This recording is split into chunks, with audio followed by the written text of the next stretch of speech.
सज्जनों, आइए आज आपके साथ से शेयर करते हैं धैर्य क्या है। धैर्य क्या है? धैर्य का इंग्लिश मीनिंग कह सकते हैं पेशेंस, और इसके और भी शब्द हैं जैसे धीरज। धैर्य को धीरज भी कह सकते हैं, संयम भी कह सकते हैं, और उर्दू में सब्र भी कह सकते हैं कि सब्र रखो, धैर्य रखो। जिस बात को हम नहीं चाहते हैं और देवगति से वह हो जाती है, उसके होने पर भी जो दुखित नहीं होते हैं किंतु उसे देवेच्छा समझकर सह लेते हैं, वे ही धैर्यवान पुरुष कहलाते हैं। सुख और दुख में चित्त की वृत्ति को समान रखना धैर्य कहलाता है। दुख हो चाहे सुख हो, चित्त की जो वृत्ति है उसको समान रखना धैर्य कहलाता है। जिसने शरीर धारण किया है उसे सुख और दुख दोनों का ही अनुभव करना होगा। शरीरधारियों को केवल सुख ही सुख या केवल दुख ही दुख कभी भी प्राप्त नहीं हो सकता। जब यही बात है, शरीर धारण करने पर दुख और सुख दोनों ही का भोग करना है, तो फिर दुख में अधिक उद्विग्न क्यों हूं और सुख में भूलकर कुप्पा क्यों हो जाएं?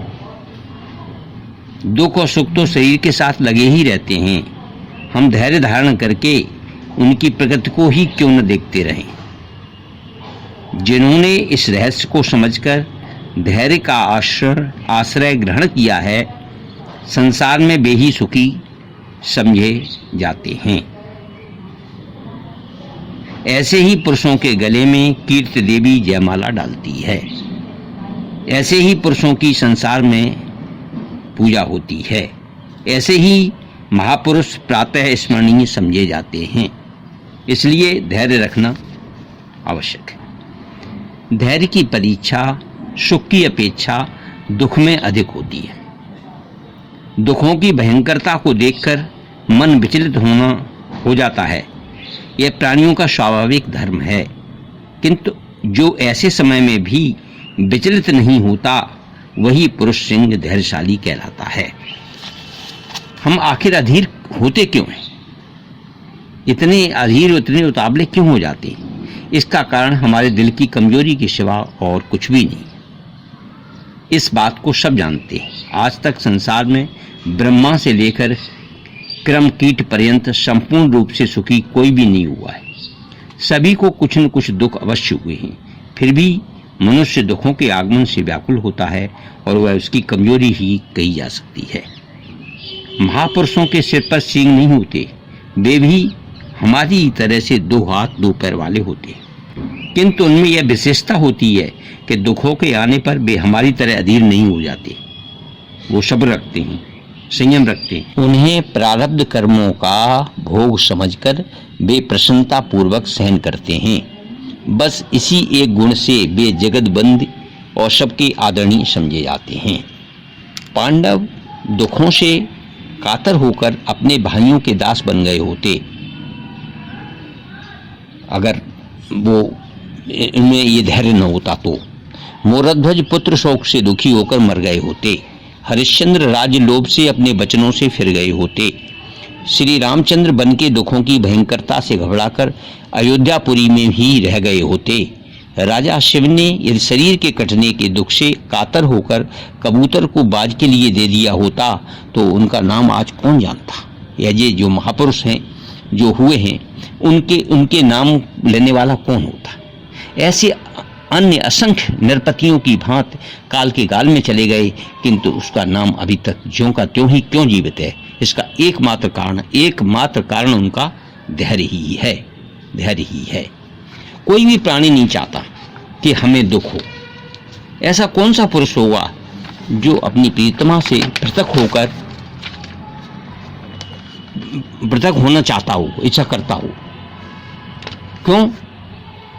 सोचते हैं कि चलो भाई साथी साथ बने रहेंगे, किंतु दुर्भाग्य देखिए किसी न किसी का वियोग तो होने, वियोग कभी आदमी चला जाता है या औरत खत्म हो जाती है, तो उसको वो भोगना ही पड़ता है वियोग। तो उसको कब तक हम शोक उसका मनाते रहेंगे। तो इसलिए धैर्य रखना ही फलदायक है, या धैर्य से ही वो विकलता है हमारी दूर होगी। धैर्य का फल हमेशा मीठा होता है। यदि तुम वियोग की पीड़ा में तड़प तड़प करके प्राण दे दोगे तो तुम्हारा अंत दुखमय होगा और भविष्य में जो सुख मिलने वाला है उससे भी वंचित रह जाओगे। दीनता से विपत्ति के बादल घिराते अधीर पुरुष विपत्ति के दलदल को पार नहीं कर सकते, वे उसमें फंसकर नष्ट हो जाते हैं। किंतु जो धैर्यवान पुरुष हैं ना, वो किनारे की ओर देखते हुए उस दलदल की कुछ भी परवाह नहीं करते। वे बात ही की बात में उस दलदल को पार करके किनारे पर आ खड़े होते हैं। विपत्तियों के सागर से पार उतरने के लिए धैर्य रूपी जहाज ही एकमात्र अमोघ अवलंब है। बिना धैर्य के जहाज पर सवार हुए इस सागर को कोई पार नहीं कर सका है। इसलिए ये सोचना चाहिए कि जिसने जन्म धारण किया है उसे एक न एक दिन मरना तो है, अवश्य है।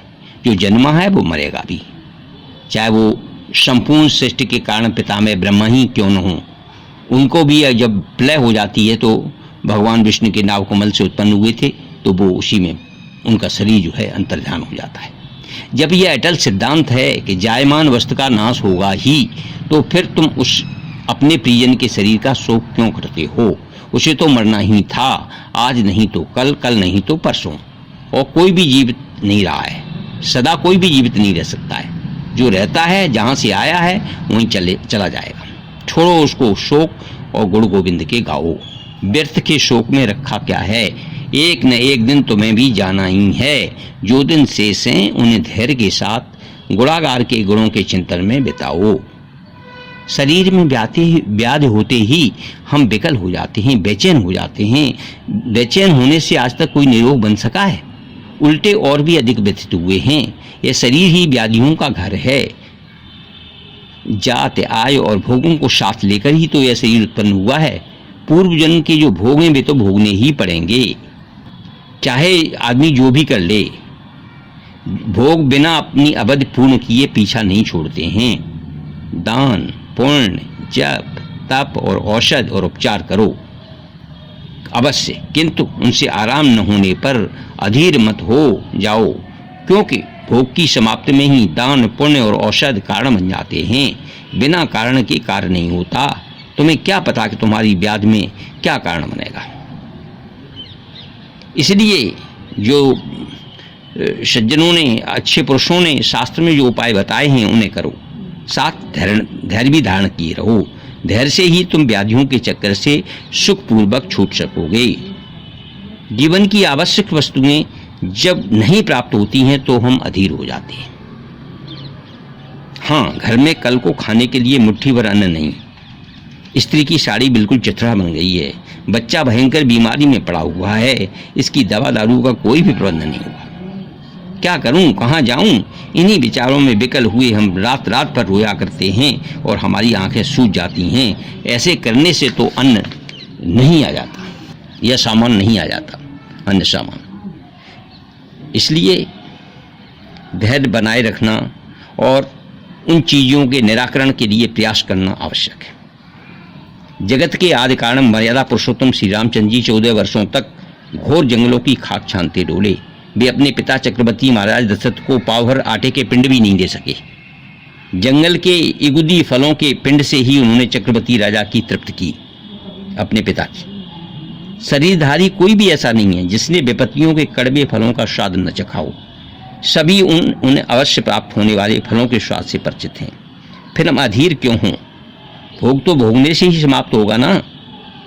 हमारे अधीर होने से हमारे आश्रित भी दुखी होंगे। इसलिए हमें धैर्य धारण करके सब्र बनाए रखकर क्यों न उन्हें समझाएं।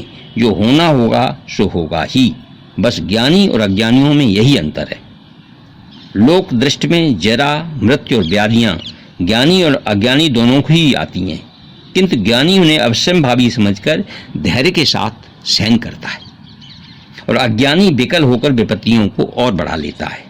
थोड़ी कम या सभी शरीरधारियों को आपदाएं झेलनी ही पड़ती हैं। ज्ञानी काटे ज्ञानते, कहा गया है, ज्ञानी काटे ज्ञानते, अज्ञानी काटे रोए। मौत बुढ़ापा आपदा सब काहू को होए। मौत बुढ़ापा आपदा सब काहू को होए, चाहे वो अज्ञानी हो और चाहे वो ज्ञानी हो। जो धैर्य का आश्रय नहीं लेते वे दीन हो जाते, इससे वे और भी दुखी होते।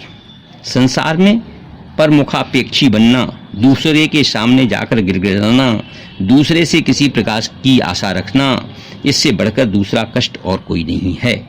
अरे वासनाओं का पुतला यह अभिमानी मनुष्य क्या हमारे दुखों को दूर कर सकता है?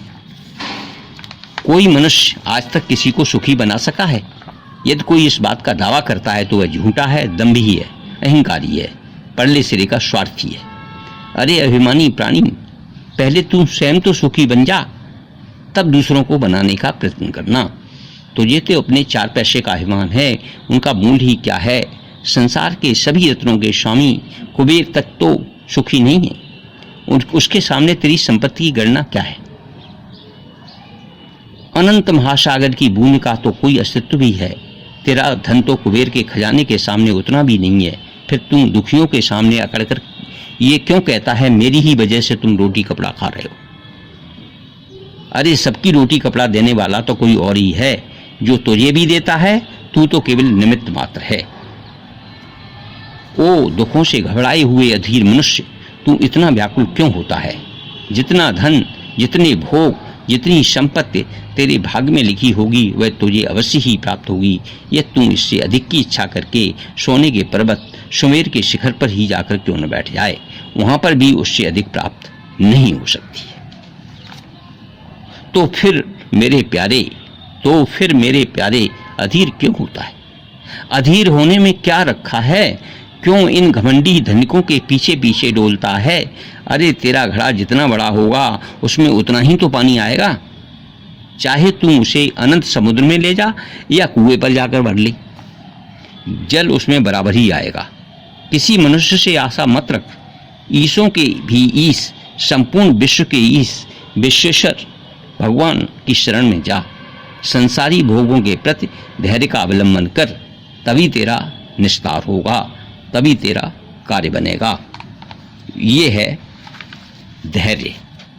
धैर्य क्या है और धैर्य को किस तरह से हम रखें, कैसे सब्र बनाए रखें, कैसे संयम बनाएं, कैसे सहनशीलता आए हम में।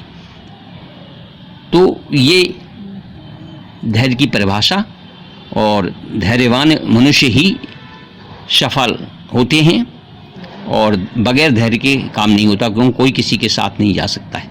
सबको बर्दाश्त करना पड़ता है, सहना पड़ता है, और उसके जो उपाय हो सकते हैं वो करने पड़ते हैं। अगर आपको हमारा ये टॉपिक, शीर्षक या हमारी जो बातें हैं धैर्य के बारे में, वो आपको अगर अच्छी लगें तो कृपया मेरे इस वीडियो को लाइक करें, शेयर करें, सब्सक्राइब करें। ओम श्री परमात्मने नमः इति। धन्यवाद।